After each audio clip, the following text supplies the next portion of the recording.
10th వాళ్ళ ఎంతమంది ఉన్నారు? Okay, very good. సో మీరు అందరూ వేరే వేరే ఊరు నుంచి వచ్చిండ్రు ఇక్కడ కుంటలాగి. కాబట్టి నేను నా పేరు మీకు తెలిసి ఆల్రెడీ ఇక్కడ జడ్పీహెచ్ఎస్ ఎంతమంది చదువుకుంటారు? నేను తెలుసా మీకు? ఎప్పుడు వచ్చినా? జనవరి 26 రోజు వచ్చినా కదా. కాబట్టి నా పేరు ఇంకొకసారి చెప్తానా, ఎవరో అందరు సీరియస్గా వినాలా. ఎందుకంటే మాకున్న టైంలో కూడా మీకు తీసి మా వంతుగా మీకు కొన్ని మాటలు చెప్పాలని వచ్చినాం. కాబట్టి నా పేరు గీత్ కుమార్. ఓకే, నేను కూడా మీలాగానే ఈ హాస్టల్లోనే చదువుకున్నా. 8th 9th 10th ఉన్నప్పుడు నేను కూడా ఈ హాస్టల్లో ఉంటుండే. సో మీలాగా ఈ హాస్టల్లో ఉండి ఇక్కడ జడ్పీహెచ్ఎస్లో చదువుకున్నా. కాబట్టి మనం చదివిన దానికి తిరిగి ఎంతో కొంత ఈ సమాజానికి కానీ మీలాంటి పిల్లలకు చెప్పాలి. కాబట్టి సో ఇప్పుడు మేము ట్రైనింగ్ కూడా వెళ్ళిపోతాం ఎల్లుండి. కాబట్టి సో మీరందరూ రోజు పొద్దున తొందర లేస్తారా లేదా? అందరు ఎప్పుడు లేస్తారు? 4 or 5కి లేస్తారా? ఖచ్చితంగా లేవాలి. ఖచ్చితంగా మార్నింగ్ వచ్చేసి 4 నుంచి 5 మధ్య లేవాలి. 10th క్లాస్ వాళ్ళు అయితే మెయిన్గా 10th క్లాస్ వాళ్ళు లేవాలి. ఎందుకంటే ఇప్పుడు ఎగ్జామ్స్ దగ్గరకు వస్తున్నాయి కదా. జస్ట్ ఇంకో 1 monthలో మీకు ఎగ్జామ్స్ స్టార్ట్ అవుతున్నాయి. కాబట్టి మనం వచ్చినటువంటి ఇక్కడ మనం అంతా పేదరికం నుంచి వచ్చినాం. ఓకే, అంటే మన అమ్మ వాళ్ళంతా ఒక వ్యవసాయ కుటుంబం కావచ్చు. ఆ విధంగా వ్యవసాయ కుటుంబం నుంచి వచ్చినాం కాబట్టి సో మనము అందరూ మంచిగా చదువుకొని మంచి ఉన్నత స్థానానికి ఎదగాలి. ఓకే, ఎదుగుతారా లేదా? సో ఇక్కడ ఉన్నటువంటి మీకు అంటే ప్రభుత్వం పరంగా అన్ని హాస్టల్ ఫెసిలిటీ ఉంది, మంచి జడ్పీహెచ్ఎస్ స్కూల్ ఉంది. ఇప్పుడు మళ్ళీ మీకు కొత్తగా బిల్డింగ్ అవుతుంది. కాబట్టి ఎంత వీలైతే ఎక్కువ అంత చదువుతూ ఉండాలి. మరియు గేమ్స్ కూడా ఓ రోజు ఆడాలి ఖచ్చితంగా. ఇక్కడ వచ్చిన తర్వాత మార్నింగ్ ఒక ½ an hour ఇట్లా ఎక్సర్సైజ్ కానీ, ఓకే, మీరు అట్లా యోగా కానీ ఫిట్నెస్ అట్లా చేసిన తర్వాత మళ్ళీ చదువుతూ ఉండాలి. ఆ తర్వాత టిఫిన్ చేసిన తర్వాత రోజు కామన్గా చేస్తుంటారు మీరు. కాబట్టి ఖచ్చితంగా రోజు రొటీన్లో ఖచ్చితంగా మార్నింగ్ చేసిన తర్వాత గేమ్స్ ఆడాలి. ఓకే, ఒక ½ an hour గేమ్స్ కానీ ఖచ్చితంగా ఏదో ఒక ఆట ఆడాలి. ఆ తర్వాత చదువుకోవాలి. సో మీరందరూ చాలా మనం వేరే వేరే ఊరు నుంచి ఇక్కడ వచ్చినాం కాబట్టి ఖచ్చితంగా చదువుకొని మంచి స్థానానికి ఎదగాలి. ఓకే, ఇప్పుడు నేను కూడా ఒక కానిస్టేబుల్గా ఎదిగిన. ఓకే, సో ఎంతో కష్టపడితే ఒక కానిస్టేబుల్ ఉద్యోగం రావాలి. దాదాపు 10-12 లక్షల మంది రాస్తే అందులో ఒక వ్యక్తిగా నేను కూడా సెలెక్ట్ కావడం జరిగింది. కాబట్టి సో మా ఊరు కూడా చాలా చిన్న ఊరు, పల్లెటూరు. ఇక్కడ అంబుగా అనే గుట్టలో ఉంటుంది మా ఊరికి. ఇప్పుడు దాకా కూడా బస్ రాదు, ఇప్పుడు దాకా కూడా న్యూస్ పేపర్ రాదు, ఎటువంటి రాదు కాదు. కాబట్టి మనం ఇంకా మాకన్నా ఇంకా మంచిగా మీకు ఫెసిలిటీస్ ఉన్నాయి. కాబట్టి అందరూ మంచిగా చదువుకోవాలి. చదువుతుండ్రా లేదా? కాబట్టి మీరు ఎంత వీలైతే అంత ఎక్కువ హార్డ్ వర్క్ చేయాలి. ఎక్కువ హార్డ్ వర్క్ చేయాలి. నాకు ఇప్పుడు 2 రోజులు టైం ఉంది కాబట్టి ఖచ్చితంగా మీతో మాట్లాడాలి. ఎందుకంటే మనం పేదవాళ్ళం కాబట్టి మనకు మంచి పెద్ద పెద్ద స్కూల్లో చదవాల్సినటువంటి స్తోమత ఉండదు. కాబట్టి ఇక్కడ వచ్చినాం కాబట్టి మీలాంటి వాళ్ళకి చెప్తే మన దాంట్లోనే ఎంతో గొప్ప గొప్ప వ్యక్తులు ఉంటారు. ఓకే, సో అందరూ పుట్టినప్పుడు ఏదో పెద్ద మేధావులతో మైండ్తో పుట్టరు కదా. అందరికీ సమానం ఉంటుంది. ఓకే, మానవ మెదడు యొక్క బరువు అందరికీ సమానమే ఉంటుంది. కానీ మనం తీసుకునే దాన్ని బట్టి మనం ఆలోచన మీద దాన్ని డిపెండ్ అయి ఉంటుంది. ఓకే, కాబట్టి ఖచ్చితంగా మన ఆలోచన అనేది ఒక మంచి ఉన్నత స్థానానికి ఉండేటువంటి ఆలోచన ఉండాలి. కానీ సో నేను చదివాను, నేను బయట కురుకుతా, బయటకు పోతా, అందరు కలిసి బయటకు ఎంజాయ్ చేస్తాం, ఇవి కాకుండా అటువంటి చెడు అలవాట్లు ఉండదు. ఓకేనా? చెడు అలవాట్లు ఉన్నాయా మీకేమన్నా? ఎవరు కూడా చెడు అలవాట్లకు బానిస కావద్దు. ఓకే, మెయిన్గా 8th 9th 10th వరకు అయితే సిగరెట్ కానీ, గుట్కా కానీ, ఈ ఫోన్ అడిక్షన్ కానీ ఇవన్నీ చాలా దూరంగా ఉండాలి. అప్పుడు మాత్రమే మనము మంచి స్థానానికి ఎదగగలుగుతాం. ఓకే, సో ఎంత పేదవాడైనా ఈ ప్రపంచంలో ఒక మంచి ఉన్నత స్థానానికి ఎదగాలంటే చదువు మాత్రమే. ఓకేనా? చదువు మాత్రమే. చదువు వల్లనే మనము జీవితంలో చదువు ద్వారానే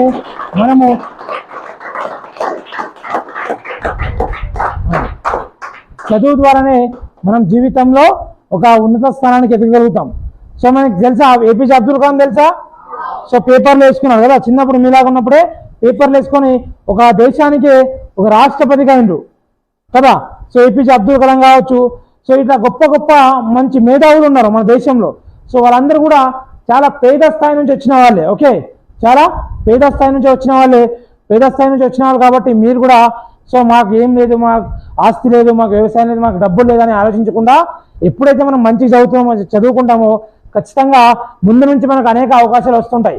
డబ్బు లేకున్నా వాళ్ళే అన్ని ప్రొవైడ్ చేస్తారు. కానీ మనం ఒకటే కష్టపడాలి. మీ అమ్మ నాన్నలు రోజు గుర్తు చేసుకోవాలి. వాళ్ళు ఎప్పుడైతే ఎంత కష్టపడతారు, రోజు చేనుల పనికి వెళ్తారా లేదా? సో ఎండ అనక వాన అనక వర్షం అనక ఎట్లా అంటే అట్లా కష్టపడతారు.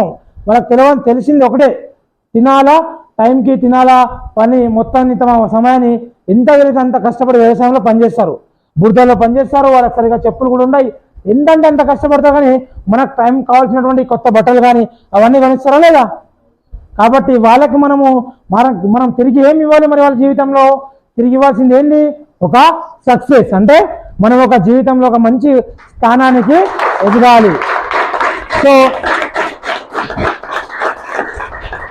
నేను ఎందుకు వచ్చినా మరి నాకు దీంతో ఏం అవసరం లేదు కదా. సో నేను ఇప్పుడు ఎగ్జామ్ ట్రైనింగ్ వెళ్ళిపోతా. సో నాకు ఆల్రెడీ పోలీస్ జాబ్ ఉంది. ఎందుకంటే నేను కూడా చదివినా కాబట్టి, అప్పుడు నేను చదివినప్పుడు మాకు కూడా చెప్పేవాళ్ళు ఎవరు లేదు కాబట్టి, సో మీకు కూడా చెప్పాలి. ఒక మనిషికి అంటే సార్ మనము మట్టి తీసుకుంటే ఆ మట్టిని ఏ విధంగా తయారు చేస్తే ఏం తయారు చేయాలనుకుంటే ఆ విధంగా తయారు చేయొచ్చు. దాన్ని కుండ తయారు చేయొచ్చు. దాన్ని ఏ వస్తువు అంటే ఆ విధమైన వస్తువుని తయారు చేయొచ్చు ఒక మట్టితోను. సో ఈ విధంగా ఇప్పుడు మీరు కూడా చిన్న మట్టి లాంటి వారన్నట్టు మిమ్మల్ని ఒక మంచి అందమైన విగ్రహంగా తీర్చిదిద్దవచ్చు, లేకపోతే పనికి రాకుండా ఆ విగ్రహాన్ని కూడా తీర్చిదిద్దవచ్చు. సో ఈ విధంగా ఇప్పుడున్నటువంటి ఈ స్థాయిలో మీ ఆలోచనలో మార్పు ఉండాలి.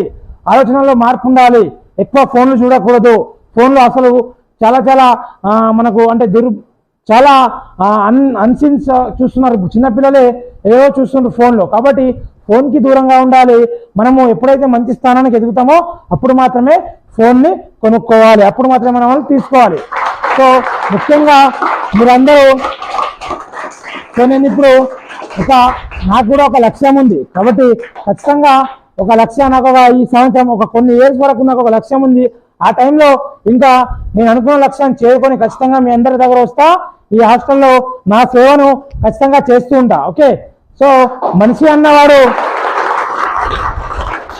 సో మీరందరూ కూడా మంచి చదువుకొని చాలా ఉన్నత స్థానానికి ఎదగాలని కోరుకుంటూ, మనిషి అనేవాడు వచ్చినప్పుడు ఏమి తీసుకురాడు, పోయేటప్పుడు కూడా ఏమి తీసుకురాడు.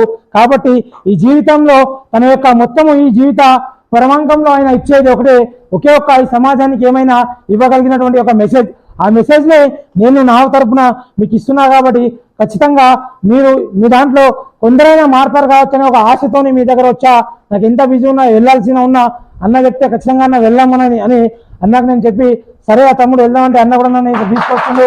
కాబట్టి ఖచ్చితంగా ఈ సమాజంలో చాలా తక్కువ మంది ఉంటారని మంచి చేసేవాళ్ళు చాలా తక్కువ మంది ఉన్నారు. కాబట్టి అందులో మనం ఎందుకు కాకూడదు? రేపు మీరు కూడా ఎందుకు కాకూడదు? నలుగురికి మంచి చెప్తే రేపు మీ పేరు కూడా అంటే ఉంటుంది. అంటే ఒక మనిషికి ఒక దారి తెలవాలన్నట్టు. ఒక లక్ష్యానికి పోవాలంటే కొన్ని దారులు ఉంటాయి. ఒక దారికి పోతే ముళ్ళులు ఉంటాయి, ఇంకో దారికి పోతే కొన్ని రాళ్ళు రప్పలు ఉంటాయి, ఇంకో దారికి పోతే ఇంకా మంచి దారే ఉంటుంది. కానీ తెలియక మనం ముళ్ళున్న దారికి వెళ్ళిపోతాం. సో అట్లాంటి ముళ్ళున్న దారికి పోకుండా మంచి దారిలో వెళ్ళాలనే ఒక సందేశాన్ని ఇవ్వడానికి నేను మీ దగ్గర వచ్చినా. కాబట్టి మీరు కూడా అందరూ మంచి చదువుకుంటారా? మరి గట్టిగా చదువుకుంటారా? చెప్పాలా? చదువుకుంటారా? ఏమవుతారు జీవితంలో? Very good. అంటే మీకు లక్ష్యం ఉంది అందరికీ? Very good. ఖచ్చితంగా అందరికీ ఒక లక్ష్యం ఉండాలండి. లక్ష్యం ఉన్నవాడు తన లక్ష్యం కోసం పనిచేస్తాడు. లక్ష్యం లేనివాడు ఇతరుల లక్ష్యం కోసం పనిచేస్తాడండి. గుర్తుందా?